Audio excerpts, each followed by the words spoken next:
कि किसी की असली पहचान, उसका असली वजूद बनता कहाँ है? क्या लोगों के बीच, दुनिया के सामने, या फिर जब कोई भी नहीं देख रहा होता? आज हम उसी छिपी हुई दुनिया में चलने वाले हैं, जहां अकेलेपन के शांत लम्हों में हमारा कैरेक्टर, हमारी पहचान गढ़ी जाती है। जरा सोचिए, बंद दरवाजों के पीछे कोई जो कुछ भी पढ़ता है, सीखता है या बस सोचता है, वो कहीं ना कहीं उसके काम में, उसकी बातों में, उसके पूरे अंदाज में दुनिया के सामने आ ही जाता है। सच तो ये है कि जो कैरेक्टर अकेले में बनता है ना, वो महफिल में छिप ही नहीं सकता। देखिए, हमारे सामने ना हमेशा दो रास्ते होते हैं। या तो हम भीड़ के शोर में खो जाएं, जहां हर कोई बस एक जैसा बनने की दौड़ में लगा है, या फिर उस अकेलेपन की ताकत को पहचाने जहां कुछ नया, कुछ असली बनाया जा सकता है। एक रास्ता हमारी पहचान को भीड़ में दबा देता है, जबकि दूसरा उसे दुनिया के सामने एक अलग ही चमक के साथ लाता है। तो ये अनदेखा आर्किटेक्ट है कौन? ये हम खुद हैं। जो काम हम अकेले में करते हैं, चाहे वो कोई नया स्किल सीखना हो, कोई किताब पढ़नी हो या बस अपनी सेहत पर ध्यान देना हो, वही तो दुनिया के सामने हमारी पहचान बनकर उभरता है। मतलब साफ है, दुनिया जिसे कामयाबी या नाकामी का नाम देती है, वो असल में हमारे अंदर के डिसिप्लिन का, हमारे फोकस का ही एक आईना है। अगर ध्यान लगा के काम हो रहा है तो नतीजा दिखेगा ही दिखेगा, और अगर ध्यान भटका तो नाकामी हाथ लगेगी। ये कोई जादू नहीं है, ये तो बस कारण और असर का सीधा साधा खेल है। चलिए अब बात करते हैं एकांत की। देखिए, ये अकेलापन महसूस करना बिल्कुल नहीं है। नहीं, ये तो जानबूझकर बनाया गया वो स्पेस है, वो वक्त है जब हम खुद को बेहतर बनाते हैं। और यकीन मानिए, असली ताकत यहीं से पैदा होती है। तो ये एकांत कोई सुस्त पैसिव स्टेट नहीं है, बल्कि ये एक बहुत ही एक्टिव टाइम है। ये वो वक्त है जब हम सिर्फ सोचते नहीं हैं, हम असल में खुद पर काम करते हैं, ताकि कुछ असाधारण, कुछ एक्स्ट्राऑर्डिनरी बना सकें। और इस एकांत के जो नतीजे होते हैं, वो सच में हैरान कर देते हैं। अकेले में जो ज्ञान हासिल होता है, वो आपकी बातों में झलकता है, वो आपको मुश्किल वक्त में हिम्मत देता है, और हाँ, ये आपके अंदर सपनों को पूरा करने की वो आग जलाता है जो कभी बुझती नहीं।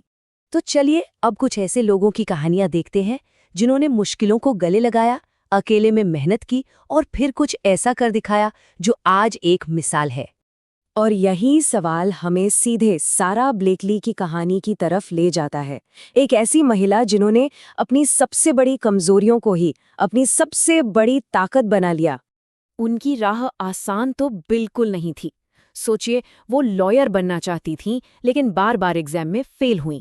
घर के हालात इतने खराब हो गए कि गुजारे के लिए उन्हें घर घर जाकर फैक्स मशीनें बेचनी पड़ी। और ठीक यहीं उन्होंने अपनी सबसे बड़ी कमी को अपनी सबसे बड़ी ताकत में बदल दिया। उन्हें इंडस्ट्री के बारे में कुछ भी नहीं पता था, और कमाल की बात यह है कि इसी अज्ञानता ने उन्हें वो देखने में मदद की जो बड़े बड़े एक्सपर्ट्स भी नहीं देख पा रहे थे। अब मिलते हैं मैडम C.J. वॉकर से, अमेरिका की पहली सेल्फ मेड करोड़पति महिला। उन्होंने गरीबी को कोई रुकावट नहीं माना, बल्कि उसे अपनी सबसे बड़ी ताकत समझा। उनके लिए ये कोई मजबूरी नहीं थी, ये तो आगे बढ़ने का सबसे बड़ा मौका था। उनकी सोच बिल्कुल साफ थी। किसी और के दिए मौके का इंतजार क्यों करना, अपना मौका खुद बनाओ। और उन्होंने ठीक यही किया। लैरी एलिसन की कहानी भी कुछ ऐसी ही है, संघर्षों से भरी हुई। उन्हें हर तरफ से रिजेक्शन और नाकामी ही मिली, लेकिन उनका एक ही मानना था कि अगर एक साधारण जिंदगी से कुछ बड़ा करना है तो एक पागलपन वाला जुनून चाहिए, एक ऐसी जिद जो आपको भीड़ से बिल्कुल अलग खड़ा कर दे। तो एलिसन की कहानी का सबक बिल्कुल साफ है, अगर कुछ अलग चाहिए तो कुछ अलग करना ही पड़ेगा। वही पुराने ढर्रे पर चलकर नई मंजिल कभी नहीं मिलती। अब एक ऐसी कहानी जो इंसानी हिम्मत की सारी हदों को पार कर जाती है। बस कल्पना कीजिए, -40 डिग्री सेल्सियस का तापमान, इतना ठंडा कि हड्डियां तक जम जाएं। पर्वतारोही रेनहोल्ड मेसनर ने ठीक इसी का सामना किया था। और बताए कहाँ? दुनिया की सबसे ऊंची चोटी पर, वो भी बिना किसी सप्लीमेंटल ऑक्सीजन सिलेंडर के, मतलब जीरो। ये सोचना भी नामुमकिन सा लगता है ना, लेकिन उन्होंने इसे मुमकिन कर दिखाया। उनकी फिलॉसफी बहुत सिंपल थी। जिंदगी में कुछ ऐसा करना है जिसे दुनिया याद रखे तो सबसे बड़े रिस्क तो उठाने ही पड़ेंगे। उनके लिए उस एक जीत के आगे कोई भी खतरा बड़ा नहीं था। और आखिर में ओपरा विनफ्रे की कहानी। उन्होंने अपनी जिंदगी में ऐसे ऐसे गहरे जख्म सहे जिनका सामना करना किसी के लिए भी आसान नहीं होता।